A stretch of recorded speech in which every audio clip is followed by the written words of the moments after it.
for their service and sacrifices for our country. Ladies and gentlemen, I want you to look to the left. We have an airplane that is taking off. It is known as the Cadillac of the skies. I just want you to listen to the sound of the Rolls-Royce designed, Packard-built Merlin V12 liquid-cooled engine. This is the P-51 Mustang.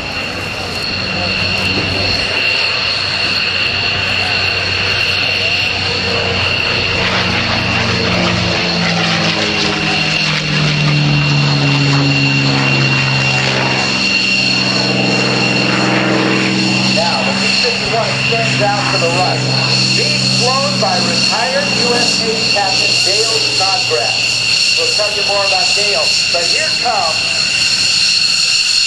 Mark Maynard, and in the back seat and in the front seat, Phil Rich Smith, the crew of the F-15D Strike Eagle. Give them a big wave, everybody.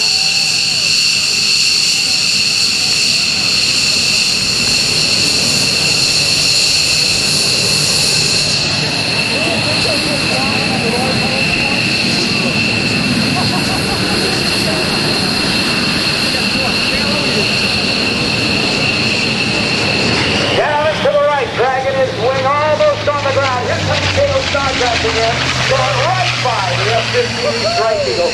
That, ladies and gentlemen, is one of the lowest passes you will ever see in your life. Let me tell you a little bit about that guy, Dale Snodgrass. He was born into a family on Long Island, New York.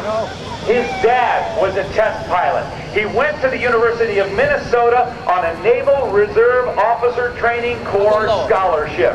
He was an All-American member of the swim team, graduated with a Bachelor of Science in Biology, and watch as Dale Snodgrass takes this Cadillac of the sky and does a beautiful slow roll. Look at that. Incredible coordination of rudder and aileron and elevator to do a beautiful slow roll across the line. Dale Snodgrass was one of the first naval cadets, once he got his wings of gold, to be selected for F-14 Tomcat training. In his years, over 29 years, I believe, in the United States Navy, Dale Snodgrass accrued more flight hours in the F-14 Tomcat than anyone in the history of that incredible airplane.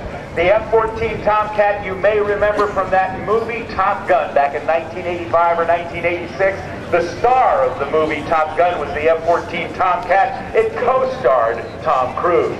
But the F-14 Tomcat was the real star of the show. Dale Snodgrass, coming in low. Watch him as he comes up. The airplane's nose will come up, and watch him go into a beautiful 4-point hesitation roll, stopping the aircraft precisely every 90 degrees of roll. Dale Snodgrass has accrued over 4,800 hours in the F-14 Tomcat, more than any other person in the history of the aircraft. And since the F-14 Tomcat was retired right here at NAS Oceana on September 22nd of 2006, no one will ever have more hours in the Tomcat than Dale Snodgrass. Since he retired from the United States Navy in 1999, Dale Snodgrass, Captain Snodgrass, has been flying on the air show circuit. He'll fly anything that has a stick and a propeller or a jet, from P-51 Mustangs to T-6s.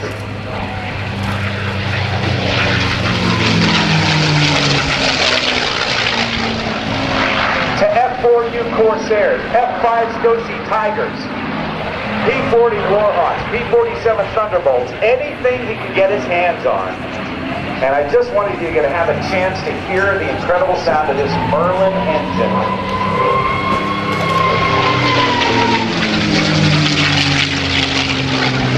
It is a liquid-cooled engine.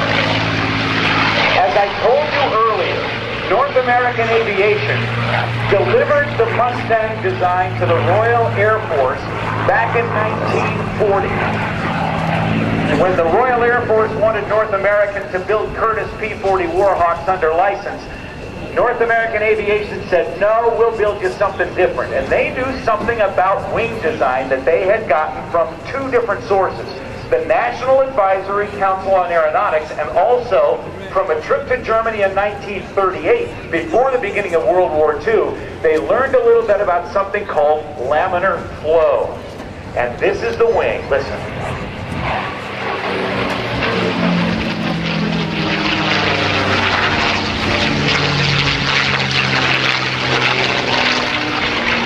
There's the 8-point hesitation roll. This laminar flow wing had a similar upper camber and lower camber or shape to the wing. Made it a very, very fast wing. And this is the wing design that went on that Mustang that was first produced for the Royal Air Force for Great Britain in World War II. Originally, the first Mustang came with an Allison V12 liquid-cooled engine, the same engine that was in the P-40 Warhawk. But it didn't perform well enough at high altitude. So the British, I'm going to be quiet, let you listen again.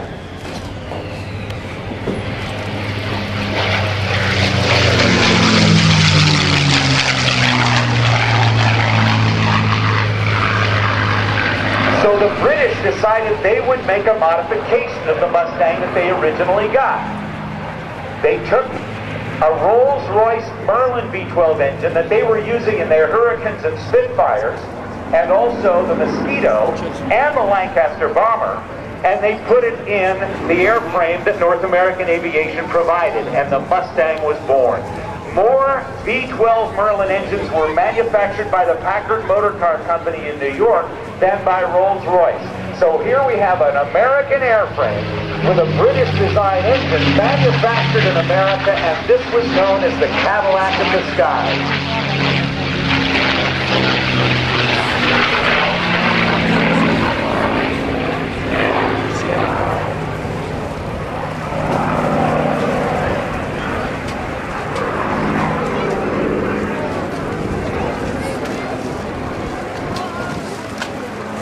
Now, Dale Snodgrass is going to come and do a photo pass. This is the time to get your cameras ready, because my guess is he's going to come very low, drag his right wing very close to the ground.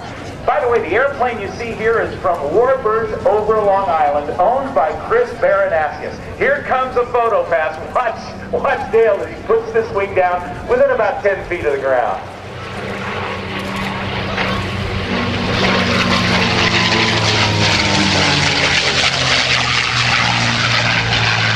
The Mustang, as you may have noticed, this one had some white and black stripes painted on it. Those were known as invasion stripes. They were painted on all Allied aircraft just prior to the D-Day invasion of Normandy, France on June 6th of 1944. It was done that way so that our guys on the ground, Allied forces on the ground, wouldn't shoot down our own aircraft.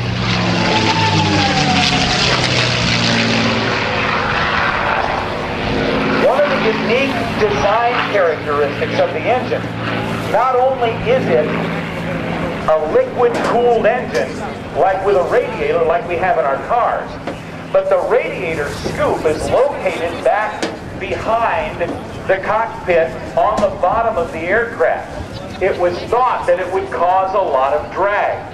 But amazingly, that radiator scoop and the flow through of the air through that radiator scoop and out the back actually caused a little bit of jet thrust, known as the Meredith effect, and it actually helped the airplane go faster. I don't know whether you'll be able to see it or not, but when you look at that scoop at the bottom, there's a small separation of a couple of inches from the top of the scoop where air could flow around it between the top of the scoop and the bottom of the fuselage. Again, they didn't know whether that was going to be a help or a hindrance. It turned out to be a help, and that same bit of aerodynamics has been applied to the F-16 Fighting Falcon. And if you get a chance to see an F-16 on display here, and I'm trying to see if we've got one out here, if you see that, you can actually see. No, that's where it came from. Oh, it's on the Super Hornet as well. They have a little bit of, yeah, thanks, Chris. They have a little bit of extra space there, but it's an aerodynamic plus for the aircraft. If you look at the Super Hornet that's back there with the AJ on the tail, you can see a little space between the top of the intake and the bottom of that wing. Landing right now, ladies and gentlemen, a nice round of applause for United States Navy Captain Retired Dale Snort Snodgrass.